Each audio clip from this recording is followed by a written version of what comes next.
Well, to me, the brain is the vehicle through which we experience the entire world.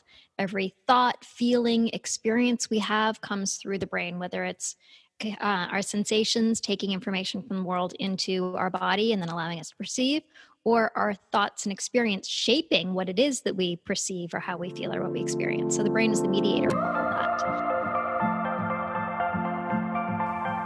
Hey, it's Heather Chauvin, wife, mother of 3 boys, former social worker, breadwinner, recovering hustler, and stage 4 cancer survivor. I'm not a fan of that term, by the way. Beyond all of these titles and labels, I'm a human being, just like you, attempting to navigate it all while feeling good. My goal on this podcast is to show you that you can live an energized, sustainable life both at home and in your work. It doesn't matter if you stay at home full-time, if you work from home, you're a CEO, a successful business owner, or trying to find some inspiration. On this show, I attempt to keep it real with stories, interviews, and random thoughts. This is not a business or career podcast, and it's not a parenting podcast. It's both and so much more. You will laugh. You may even cry, and you may even get a little frustrated with the truth you've been hiding from yourself. I believe all human behavior is a language, whether it's through your child's behavior, your health, or a relationship. And when we learn to listen instead of react, we begin to understand what it truly means to feel alive and in control. It's time to put your big girl pants on and find your brave. Let's go. Okay, ladies, I am back, and today I'm sharing with you the interview with Ariel Garten. I've decided that 2020 is my year of progress, not perfection. And like I said, we're going to have Monday, Wednesday, Friday podcasts. And some days, that's my intention, is for them to be on Monday, Wednesday, Fridays, but they won't always be. And we, of course, always have our Sunday prep show. So I'm giving you 4 days of content. If it's off a day, I know you're not going to beat me up. So here we are, progress, not perfection. And I also just want to, I want to give you permission to do the same. Just show up and be the best you can and do with what you have. Also, if you hear music in the background, I'm recording this in a hotel. I'm at an event. I'm going to be doing a speaking event, and for the life of me, I couldn't find a quiet spot. And so I actually got kicked out of an area that I was in the hotel. And then so I asked somebody else, like, what's the quietest place in this hotel where I'm not going to get disturbed? And of course, there's music blaring. So yeah, clearly not that quiet. Anywho, I think this is actually kind of interesting, a great caveat to today's episode, because meditation and mindfulness has been a game changer for me. I am an avid meditator. I'm an avid mindfulness, practitioner, if you want to say, meaning implementing mindfulness into my life. It was the biggest game changer for me in parenting, when I wanted to become more mindful of how I felt, how I was parenting, and how I was showing up in the world. Now, the number one thing that I hear from people is, I can't meditate. And there has been so much science around science and research. And also, guys, we're living in a Western culture, trying to adopt Eastern philosophy. So our brains are fast paced. We're innovators. We're go, go, go. We're always busy, quote unquote busy. You know how I don't like that word, but our brains are structured differently just because of our social networking and our social nurture, right? And the environment. So when people say, and Ariel and I talk about this on the podcast, when people say, I can't meditate, you can meditate. It's just your expectation is perfection, when that is actually not the goal. So we talk about Ariel is the founder or co-founder of Muse, which is this amazing headband. I've talked about it on Instagram before, and you kind of look like Dr. Spock. Is that his name? I have no idea. I'm not a Star Trek fan.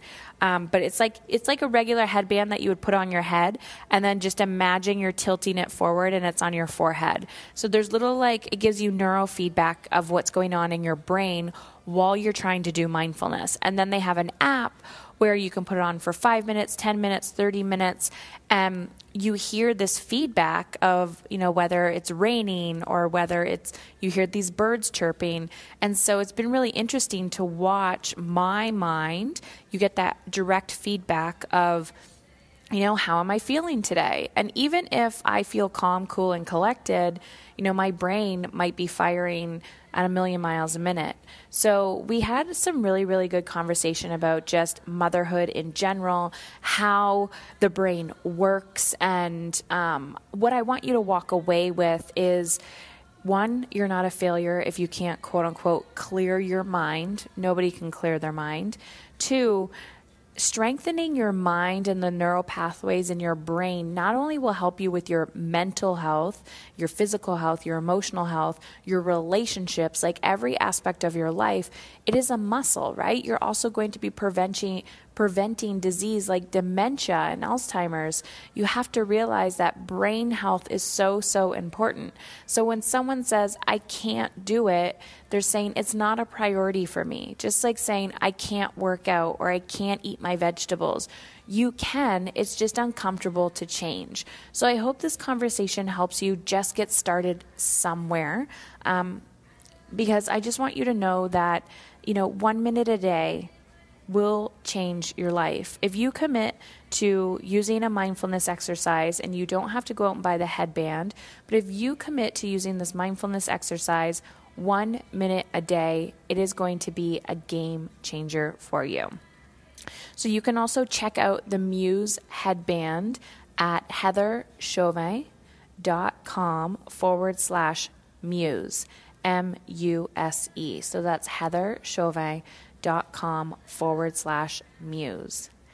All right. So Ariel Garten, she's a neuroscientist, an innovator, an entrepreneur whose driving purpose is to empower and help others overcome mental obstacles in order to live a healthy, happy life and reach their maximum potential. Garten is one of the founders of InteraXon, the makers of Muse and the brain sensing headband. Muse is the award-winning wearable technology that assists and trains meditation and mindfulness. Before becoming the founder of this company, Ariel was not only trained as a neuroscientist and a psychotherapist, but also started her own international clothing line while she worked in labs researching Parkinson's disease and the hippocampal neurogenesis.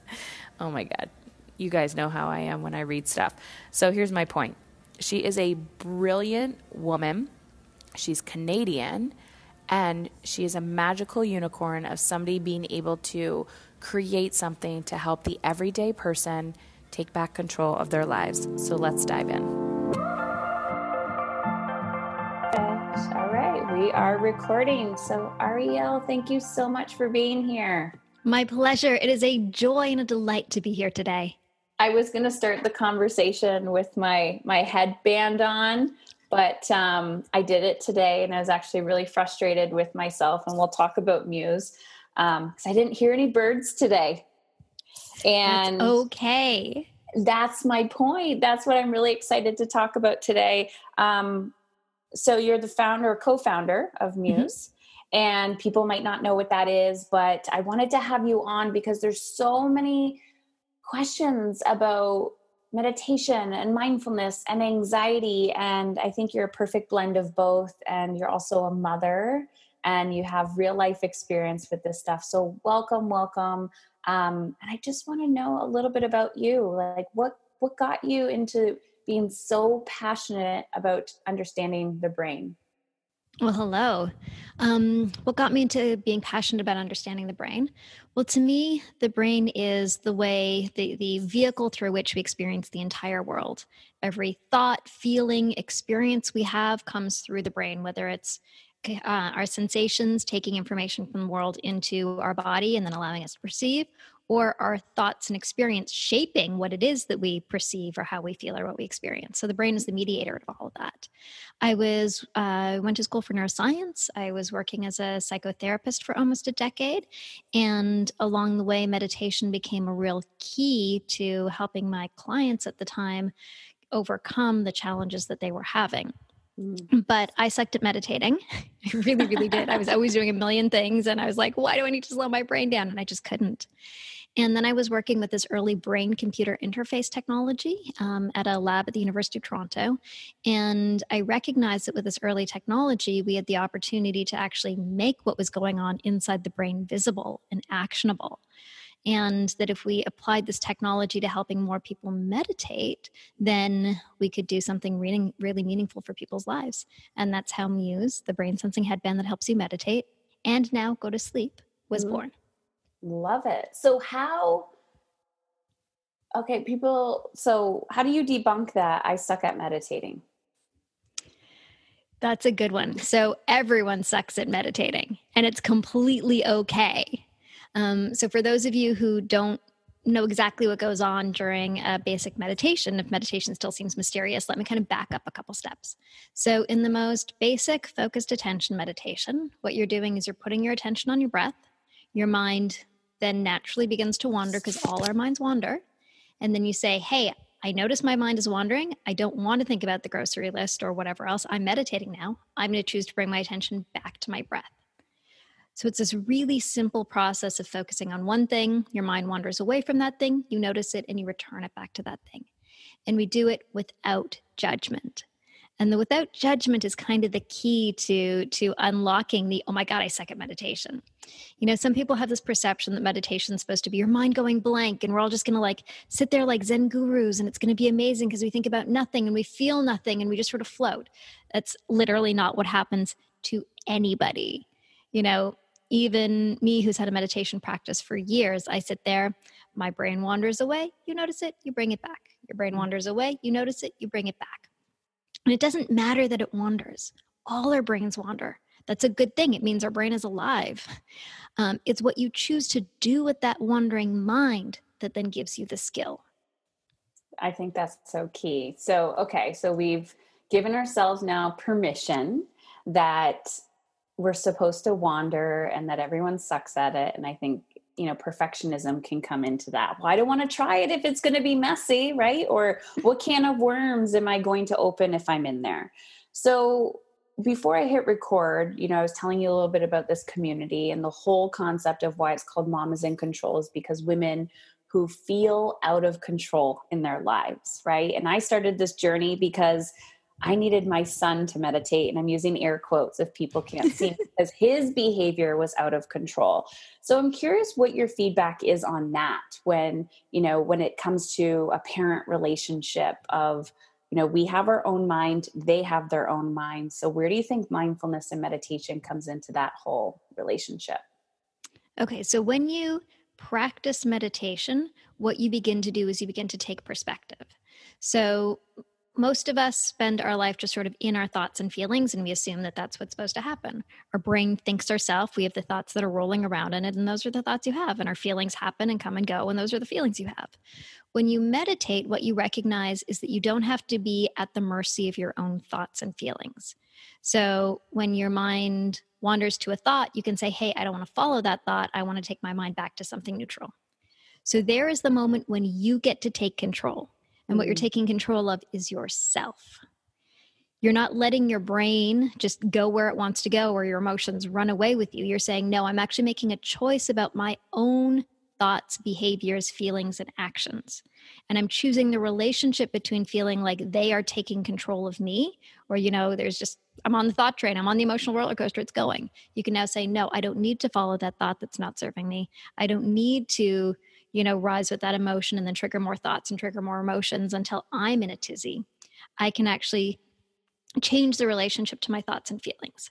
That is the first important step to changing the relationship with the person you're fighting with or feel like you're out of control with. So step one, gain control of yourself, gain perspective by rising above and seeing the thoughts that you're having and saying, hold on, is this useful?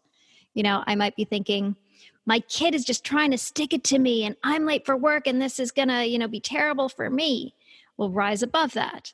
Let's gain perspective. What's going on in my own mind? I'm caught in my story and I'm really just late for work. And so my kid is making me more frustrated. Now let's rise above and see what's going on and what might be going on, because we never know what might be going on in their mind. Right. In their mind, you can say, okay, what are they actually trying to get from the situation? They're probably not just trying to piss you off, even though it feels like it. They're probably trying to play for 5 more minutes, or they're probably trying to get your attention because they're feeling frustrated and unloved, or whatever it is in that moment. And when you're able experiencing frustration and resistance, just like you are to getting out the door in the morning. Totally. They don't like going to school either. It's warm and cozy at home. Who doesn't want to stay home forever some days? That's a constant battle with my kid. He just wants to stay home and play. Oh, and how old's your son? He's 3.5. Yeah. And they're just so present in the moment, right? And here we are trying to be like, no, we got to do this. We got to do that. So we have to do this thing that's later, that's in an hour, but later has no meaning when you're 3. Exactly. Only the now, and the now is playing. Exactly. So how has meditation, mindfulness, do you use Muse now in your regular practice? And can we talk a little bit about this? And then we'll go into more detail. Sure. So Muse, as I mentioned, is a brain sensing headband that helps you meditate. So we all know meditation's good for us, but as we just described, it can be frustrating to do because your brain's bouncing all over the place and you don't know what's going on inside. So Muse actually shows you what's going on. It shows you when you're focused and when your mind is wandering by tracking your brain activity and giving you audio feedback to hear what's going on in your own mind. It lets you know your mind is wandering, and then it actually guides you back to focused attention and then gives you an audio cue to reinforce you for being there. There's various audio cues. One of them is the birds, and you mentioned you didn't have any birds today. I'm like, I didn't have any birds today. That's it was very stormy at times, and then it was quiet, and it was like, a bird is coming, but I didn't hear one. So part of the thing with birds, you hear a bird when you're able to stay in calm, focused attention for 5 seconds or more. And if you want it too badly, you're not going to have it. Exactly. That's if you're thinking about good concept. Yes, this is the whole thing about, shifting your relationship to control. Yes. If you want it too badly, if you're wrapped up in it, if you can't think about anything else, if you can't actually manage your own mind to be in the moment, you're thinking about, the reward, or the failure, then you can't actually get to the next level. Wow. Okay. Yeah. Aha moment. And moment. I always tell people, I'm like, we teach what we need to learn. There's a reason why the podcast is called Mom is in Control. I have a wildly different person than I used to be, but we all still have those tendencies. So I'm sitting here going, okay, how many birds am I going to get today? Because I got 25 the other day and blah, blah, blah. And like being wildly competitive with myself, which is something I hear from a lot of people of the amount of pressure, right? Women, I'm sure men, I know men do this too, but I attract a lot of ambitious women, and they're like, it's nobody from the outside, right? It's no one from the outside world. Heather, it's just me putting all of this mental pressure on myself. No wonder why I'm exhausted. So let's talk about that a little bit. Yeah.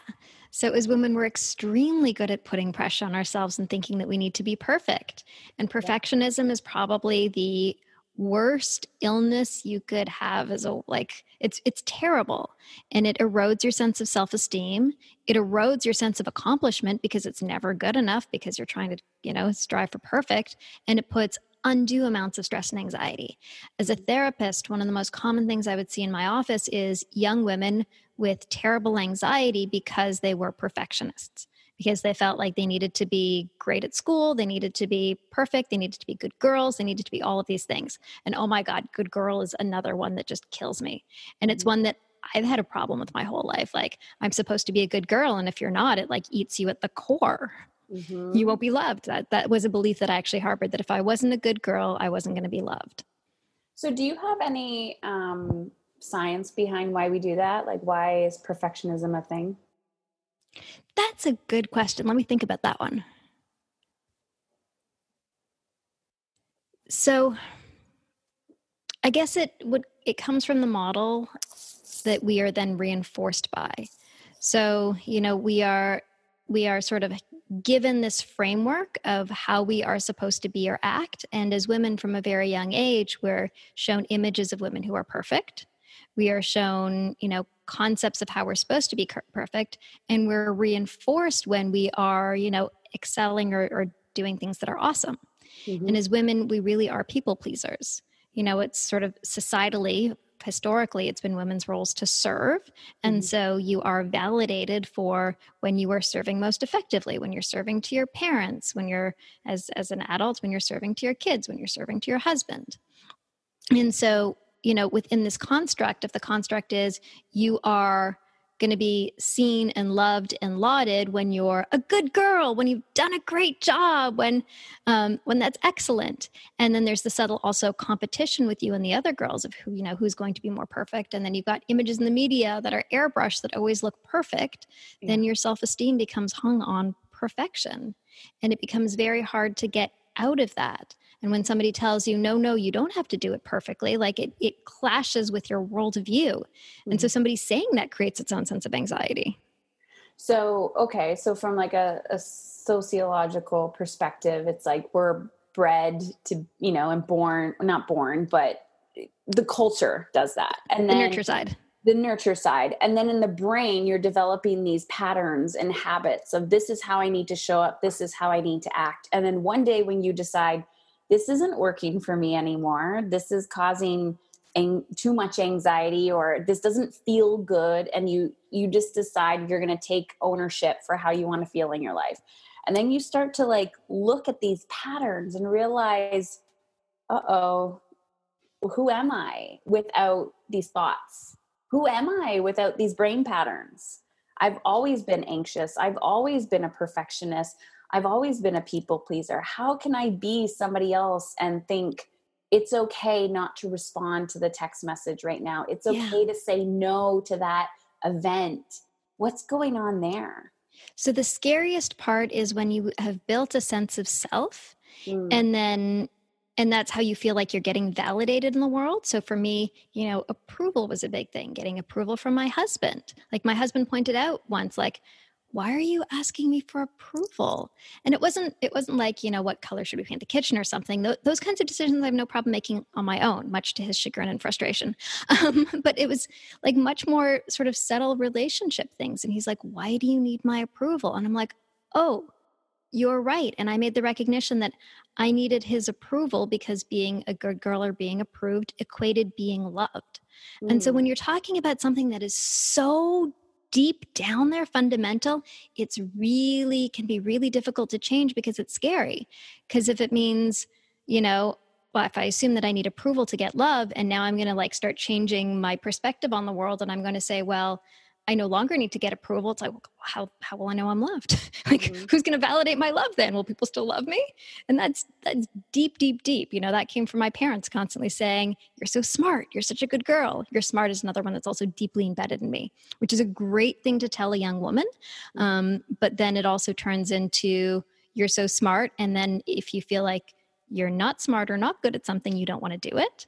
Or if you feel like somebody's showing you that you're wrong, you want to be really defensive because your ego and being loved and being approved is based around people believing you're smart.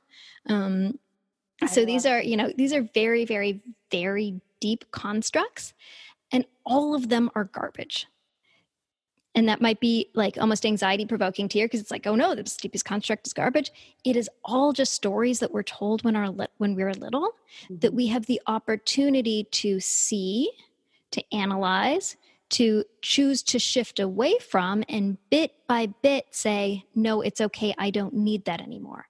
I am still a good person, even if I don't go to the party. I still look beautiful, even if my husband doesn't tell me that. I still fill in the blank, even if the old construct that I built when I was 3 years old is not driving my life anymore. And meditation is one of the key tools that you can use along with psychotherapy to start to unpack that.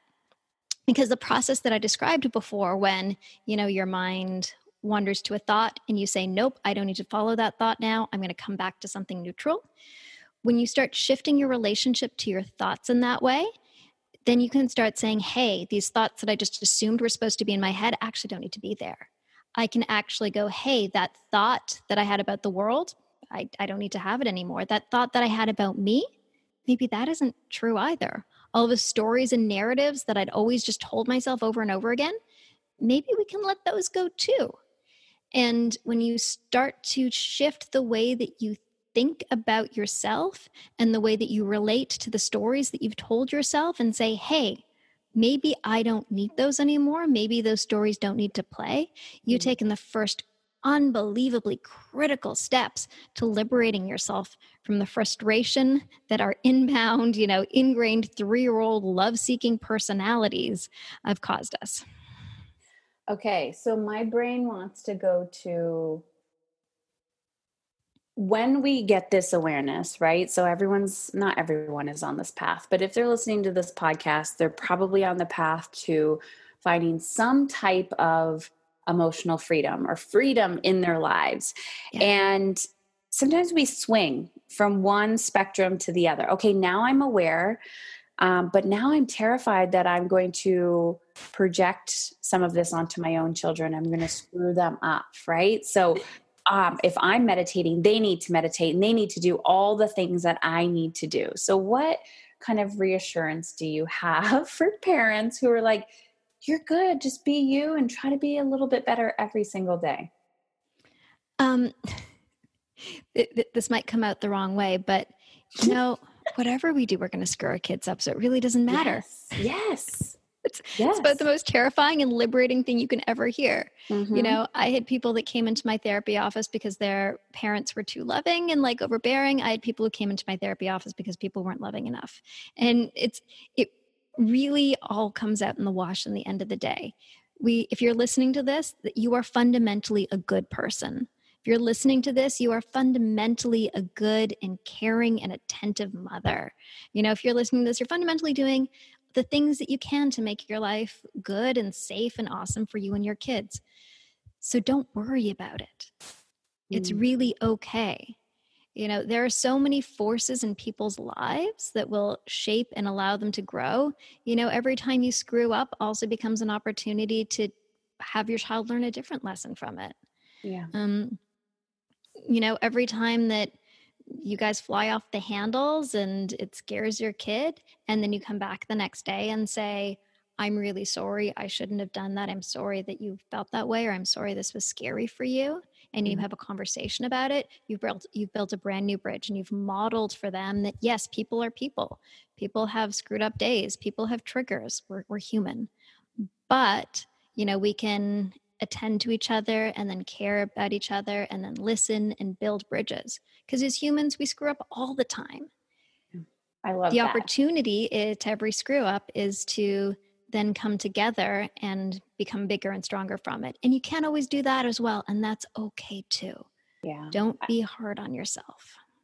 You talk about building bridges. I just remembered yesterday, actually, and my dryer, like my laundry dryer, is going on in the background and it's making a ridiculous amount of noise. And I'm like, I don't even hear it. Oh, all of a sudden it's like going crazy. But anyways, like it is what it is. So yesterday, my oldest son, he's 15, it did something and he goes, aren't you proud of me? And I looked at him and he started laughing. I said, interesting that you're seeking my validation. And he's like, I know, because I just can't stop myself. I'm like, I will tell you that I'm proud of you, but at the same time, are you proud of yourself for what you did? And having that awareness is something I don't think I would have had if I didn't have a mindfulness practice in my life. Like even just the thoughts, right? Because I could see where grabbing onto his seeking of validation could have gone in a whole other different way. I was like, it is not my responsibility to validate you. It is my responsibility to love you. And yes, like give you a pat on the back and be so proud of you. But your approval of yourself doesn't need to come from what I think. Yes. And just having that conversation, and for him having that awareness, I was like, this is the power of like just being present with your mind. That's good mom intervention. It's Good taken mom me 15 observation of years to your get own here. process and his own process. Yeah. But it's taken me over a decade to get here. That's totally okay. Yeah. Your brain has been strengthening through your meditation practice. So what you just did is you rose above the situation, which is what you learn in meditation, where, we talk about you go above the thoughts, you see the metacognition, the thoughts that are happening. It's a process called metacognition. That's a process that involves your prefrontal cortex. So that's the front part of your brain responsible for planning and organization and attention and higher order processing. So meditation thickens your prefrontal cortex. Then you activated an area of your brain likely called the TPJ, temporal parietal junction. And that's something that's also increased in people who have long-term meditation practice. And that's the part of your brain responsible for empathy, compassion, and perspective taking. So those are some of the ways in which your meditation practice might have strengthened those areas of the brain and re-engaged those areas of the brain to help you in that moment. I love that though, because when you're doing it, sometimes you think, I suck. This isn't perfect, right? I'm not doing this properly. But it's that whole, what do they call it? I don't know. It's the habit formation, right? It's like little baby steps every single day creates the magic that unfolds. So can we just answer that age-old question? And I'm curious your perspective as well. So I come from a mental health social work background, and we have this nature versus nurture, but obviously real mental health issues, right? Real illness in the world. And people are like, I'm just going to meditate and that's going to solve all my problems. I want to know what your perspective is when it comes to mental illness, mental health, and resiliency and all of that, your perspective. Sure. So mental illness is depression, bipolar, schizophrenia, borderline personality, the things that are defined in the DSM guide as a mental illness. And it's constrained to a relatively low percentage of the population, though still a ton of people, 2 to 3% of the population are bipolar. You add up all the percentages of all the various potential mental illnesses, and it gets pretty high. Mental health is something that touches each and every one of us. Even if you don't have a diagnosable mental disorder, we are all, in the same way that we can take care of our physical health, able to take care of our mental health. And mental health encompasses the sphere of being able to reduce our stress, relax our body, manage our mental hygiene, the kind of thinking that we have, remain positive, do gratitude practices. There's a host of practices that help you improve your mental health. And your mental health is your ability to stay both sharp from a brain health perspective. So make sure that you're doing the things that are keeping your brain flexible, be able to manage yourself and stay in a healthy place from an emotional perspective, and be able to stay in a healthy place from a thinking perspective. So meditation is a great skill for everybody's daily mental health, as are gratitude and other practices. When it comes to mental illness, meditation in its various forms can be a helpful adjunct to dealing with mental illness. So in OCD, for example, acceptance and commitment therapy is a process that's often used, and that has a strong meditation component to it. Exposure therapy, in which you're exposing yourself to the thing that you're afraid of, and then using practices to help reduce your anxiety do it, has a meditation component to it. So meditation can teach you the process of managing your mind and anxiety that can be helpful to apply to a variety of the mental illnesses, though it in and of itself is not usually sufficient to overcome the illness. Or, we can also get into like definitional. Do we really even want to call them illnesses, or do we want to call them mental differences? I think illness is a dangerous term. Mental difference is the way that it is, and it all sits on the question of functioning. Do you and your family and society feel like you are functioning the level that is comfortable to you, that makes sense for you? I love this conversation. It gives me, well, not me personally, but it feels like a sense of hope rather than, like there's something in there, right? There's possibility rather than this is what it is. There's nothing we can do. 6 years ago, I was diagnosed with the stage 4 cancer, and Wow. all is well now. Fabulous. Everything is good. But in that moment, previous to that, I had a mindfulness and meditation practice. I read all the self-help books, but the one part I was not doing was the integration. So even though I had a mindfulness practice, I still came from this place of like checking it off the to-do list rather than being able to integrate it. But I will tell you, when you're backed against the wall and your biggest fear is in front of your face, like you're going to die, it was almost like everything that I was doing came to a head, and I was able to shift those thoughts rather quickly. I kept going, am I dead yet? No, I'm not. Okay, what am I? I'm grateful to be alive today. And it blew my mind how having that awareness and like the fear come together, really being able to turn things into gratitude rather quickly. I wouldn't have had that previous if I didn't kind of prepare myself or armor myself for that situation. That's incredible. I want to get to fear in a moment, but I'm so curious about your situation. How did you overcome stage 4 cancer? I did go through traditional treatment. Yeah. And I think a big part of it was I had to surrender to receiving the help. I learned so much about, I was just trying to control everything, control the people, the places, and it was the worthiness. It was coming down at the core of it. I had to choose to live, and I had to choose to feel like, what does that mean to feel alive? And I just, every day, I'm like, how do I want to feel? How do I want to feel? How do I want to feel? Knowing that my time could have been a day, it could have been a year, we never know, but I began to live every moment. Sounds so cliche, but that if you only have 24 hours left, what are you going to do? But I went through I had rapid growing cancer. I went through, chemo, and that was the only treatment I did. And then I did functional medicine after that. Wow.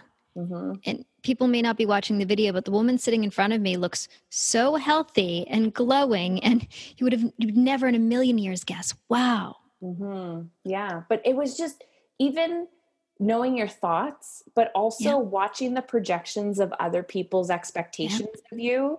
Once I went through treatment and I'm like, okay, I'm going to go dive into functional medicine. The doctors might tell me I'm okay, but I want to thrive. I don't just want to be okay.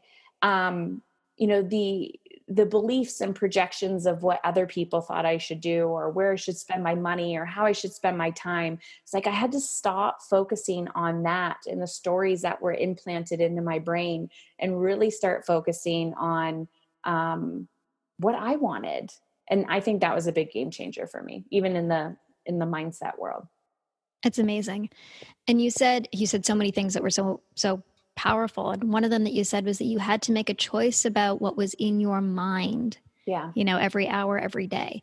And that's really what you have to do. If you are somebody who is prone to depression or anxiety, or if you have, an illness, like an autoimmune illness that is perpetuated often by thought. And I'm not saying that in a pejorative way. I'm saying that in an opportunity way.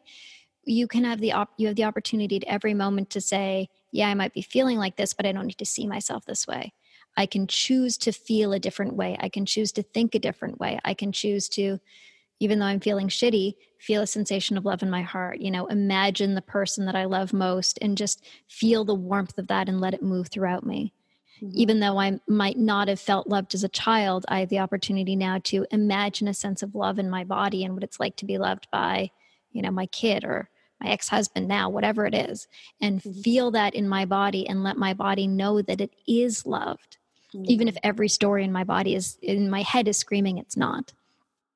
How we make so much of this change is by changing our thinking, by taking ourselves out of where our mind is at in this present moment and choosing something else, and putting that into your mind and actively taking yourself there, thinking greater than you feel. Thinking greater than you feel. Yeah. At first, it can feel very foreign, and people say, oh, this is, I hear woo-woo, wackadoodle, whatever you want to say, but it really works. You have to retrain your brain how to think and feel.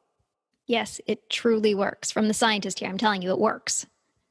And I like how you're coming from science. So what's happening? Okay. So the person that's listening, they're like, I have no idea where to start. People always ask this question, like, where do you start? What are some tips or I hate the word tips because it's like tips. It's really a lifestyle change that you're making here. But what do you say to that person that's like, I'm so overwhelmed by all of this.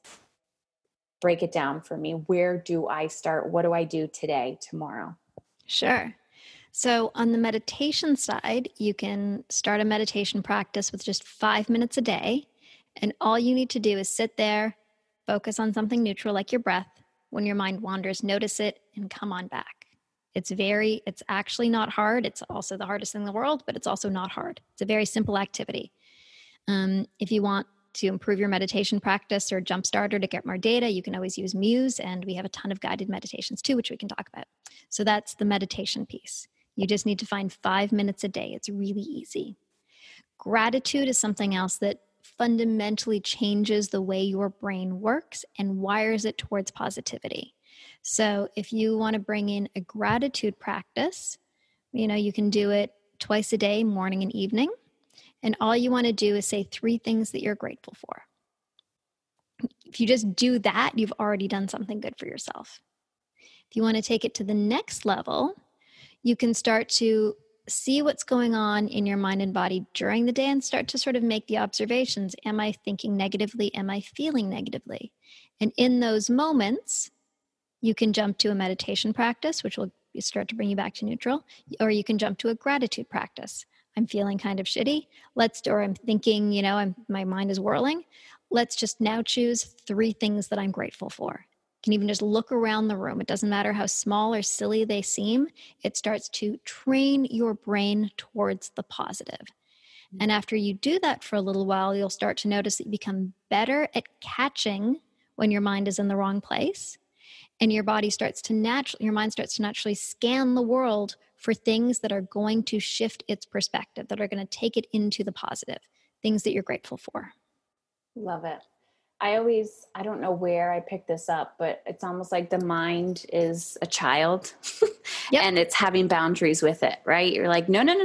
Come back. You're not going over there. It's not happening today. And Yep. yeah, it's like, nope. And you just have to retrain. And for moms, that is such a great way to see it, because that's literally what you're doing. Your mind, specifically your amygdala, the part of your brain that's looking for danger, that's the real child of this. It's freaking out, it's having a tantrum, it's frustrated because your skirt is wrinkly and you're late for work or whatever it is, or because your kids haven't eaten enough and then you feel like a bad mom. You need to rise above it and say, okay, you are just a child having a temper tantrum right now or feeling frustrated. It's all good. Shh, it's all good. Let's rein it in. Let's look the other way. Let's distract you with something entertaining. Let's point you towards a task you really want to be doing now that's going to be valuable. And as moms, we have unbelievable training at doing this. We have so many tips and tricks in our back pocket on how to rein in a, cranky, unfocused, frustrated 3-year-old. Yeah. Use them all on yourself. I feel like you're like a 3-year-old. Like you have to use your own tips on a daily basis. Can you talk a little bit about, I was listening to an interview you did, and I just want to say this because I think it's really, really important, your experience into motherhood and what that was like for you. Sure. So I'm a super, super, super loving person. Anybody who knows me knows I'm crazy loving. My friends know I'm loving. And I assumed when I had a baby, it would be just amazing and glorious and loving. And I'm, trained up the wazoo in mental health in every way possible that I could figure out so far. And after I had my child, I was shocked to discover I had postpartum depression. And that was, I learned about it in textbooks, but there's nothing like actually having it. And I, wasn't feeling the same sense of love that I was expecting to feel. I was having very traumatic thoughts in my mind, and I was having anxiety, which is not normal for me at all. I'm somebody who typically had existed without significant anxiety. And, at the time that I expected to be the most glorious time in my life, I was in the middle of what I hadn't realized was a serious mental health moment. And so, luckily, the day I gave birth, there was a social worker who came by and gave me a card for the postpartum mental health clinic. And I was like, I'm a mental health worker. I know that I'm going to keep this card and hold on to it. And gave them a call immediately and got hooked up and discovered the absolutely crazy thoughts in my head that I didn't want to tell anybody. The psychiatrist was like, oh yeah, are you thinking this, this, and this? I'm like, how did you know? Oh, right. Because most women with postpartum depression have the same thoughts. They're not going to come and lock you up. But it took, it was something that most people don't talk about, but is so common. Yeah. And that you shouldn't be afraid of the thoughts and the feelings that you have after giving birth, because, a lot of women, if it's even not full-blown postpartum depression, have some level of experience with it.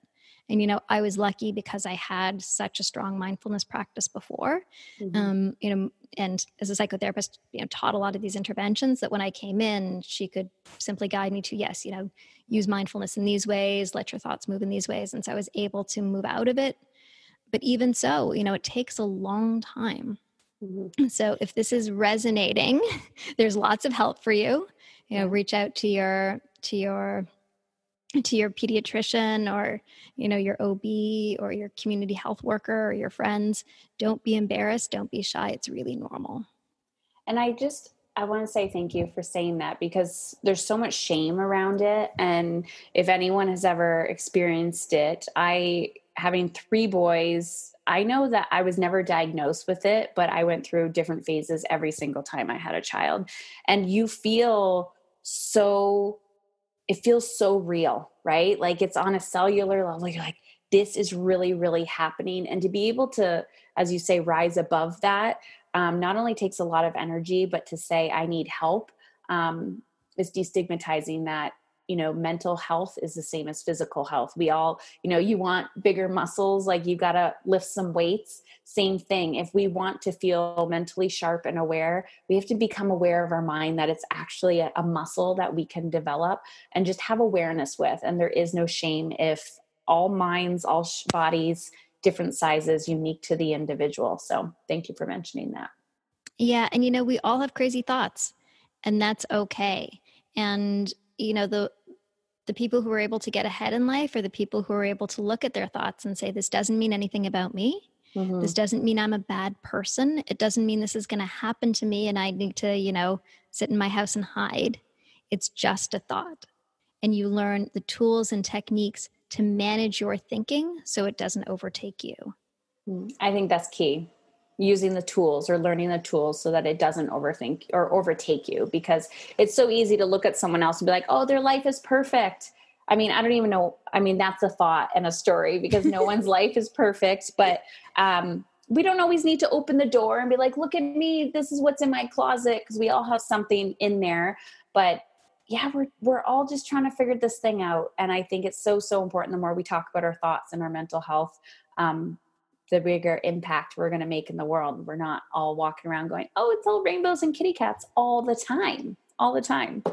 But I really want to talk about Muse before we wrap up, because I've never seen anything like it. Utilizing it, having that data, especially if you're a very data-driven person, having that right in front of you and being able to track your progress, not just, oh, I feel great today, but seeing how your mind is actually you're strengthening those muscles. So can you talk a little bit about this device? Where can people get it? And you also mentioned the sleep portion as well. Sure. So Muse is, widely available. You can get it even on Amazon. It's a really consumer-friendly device. It's a slim little headband that slips on just like a pair of glasses, and it tracks your brain activity during meditation and sends it to your smartphone or tablet. It also tracks your heart, your breath, and your body. So it's actually tracking and giving you real-time feedback on your brain and your different physiological systems to help you manage your mind and your body so that you can exist, more easily throughout the day.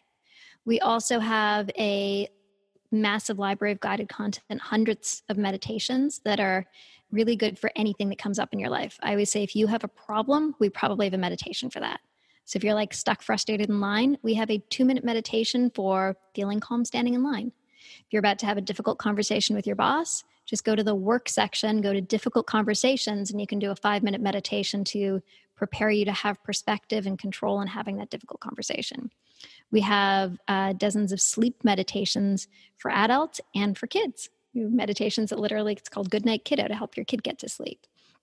So it's you don't have to have the device all the time. So if I'm in that line or about to have that a difficult conversation, I can still do the meditation without the device. Exactly. So you have the core experience with the headband that trains your mind and body with data, and then the guided meditations you can use with or without the headband throughout your life whenever you need them. Amazing. And then the sleep piece is new for us. So we just launched this device here. Ooh. So for those of you not watching the video, it's a different style of headband. It's really comfortable and soft and flexible. And the pod comes off so you can wash it. The electronics come off. And it gives you all the same features as the Muse meditation, so you can train your mind and body during the day. And it also gives you a guided, responsive experience to help you fall asleep. So you can wear the device while you're falling asleep. It's super cozy and comfy. And it gives you guided meditations by our expert teachers that guide you into sleep. But at the same time, you're actually listening to a soundscape that's built from your body. It's super beautiful. Wow. Yeah. So you hear the beating of your heart, like the chirping of crickets, your breath, like the lapping of waves. And it both guides and entrains you into relaxing the parts of your body in a way that's designed to lull you to sleep faster. I love this. So it's like you're like a little baby inside the the belly again, where you hear your mother's heartbeat. Is that how it works? Or It's your own heartbeat. So a good analogy would be, if you're helping your kid get to sleep, you might read them a bedtime story and you're live there with them. So as their eyes begin to blink more slowly, you slow down your voice. As their body relaxes, you quiet your voice further until they're finally asleep and you shut the book and you walk out the door. And so in the same way, the sensors for your different physiological symptoms, which are all just in a slim little headband, can actually give you a real-time responsive experience so that the volume shuts down as you start to drift into sleep, so that the sounds shift and change to guide you into sleep because it knows where you're at. It's super beautiful and super relaxing. I love that. And can you use it on children as well? So what we say is that Muse is not intended for use for anybody under 16. That's a new thing that we put in. People used to use Muse with their kids all the time. But we are now just about GDPR compliant. And so GDPR is the European standard for data privacy. And we've always believed very deeply in being leaders in data privacy. So GDPR says that you don't want to have data from anyone under 16. Mm-hmm. So even in North America, we adhere to the GDPR standards. Nice. So you can still do the guided meditations with your kids. Mm-hmm. Just press delete at the end, the little trash button, so that they don't end up in your data. But so you're not supposed to do the headband with kids under 16. Perfect. Yeah. So for data privacy, you don't want to have that. Other than that, it's safe if they're using it. Though, yes, from any other perspective, it's completely safe. And we have tons of, moms who have Mused with their kids, and actually schools have done studies, school boards. Kansas State University did a study with kids using Muse and demonstrated a 72% decrease in kids being sent to the principal's office for detention. I love this. I love it, love it, love it. I often find myself talking to my children's teachers about meditation and mindfulness. And when I started this process, I would go into the class and teach the kids. I love teaching children. They're so much easier to teach actually than adults because they're closer to it. And I'm like, don't listen to what your parents say. Just be you. Just be you. Remember who you were. We don't want to take that out of you. Aww.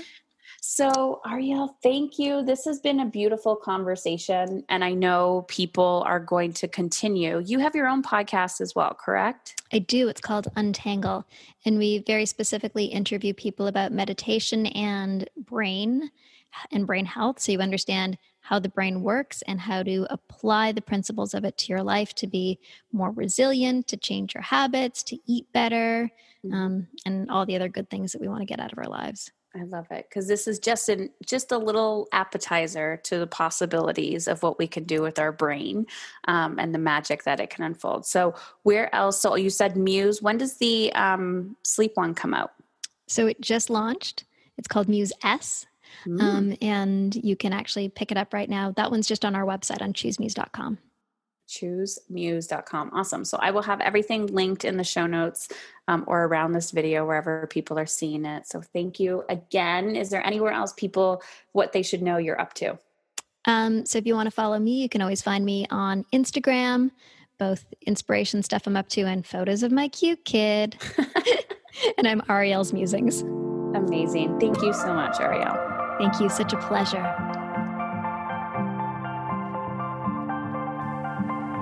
According to a study published on Fast Company, conducted at the University of Kansas, women are burning out at an alarming rate, even before having children.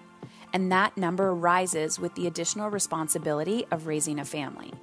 And the gap between ambition and putting themselves in a position for promotion isn't going anywhere. Why, you ask? The world needs more empowered mothers. Women who are willing to unlearn everything that they've been taught. Women who are courageous enough to feel good and not feel guilty for it. I am living proof that you can feel alive, energized, peaceful, and put yourself on your own damn to-do list and make an even bigger impact in your children's lives and those around you. I want to show you how to think, how to act, how to behave, so you can step into that version of you that has been screaming for your attention. And the best part is, all you have to do is take the next step and invest 2 minutes of your time and book a complimentary call with someone on my team to see if my community and coaching is the right fit for your big vision. The relationships you desire, the money, time, and energy that you know deep down you are capable of creating. So head on over to heatherchauvin.com/let's talk. That's Heather Chauvin, CHAUVIN.com/let's talk. LETSTALK. And take the next step in the right direction. You are here because you were born to make a difference. Taking a stand for how you feel means you are taking a stand for how your children show up as adults. You've got this. Let's go.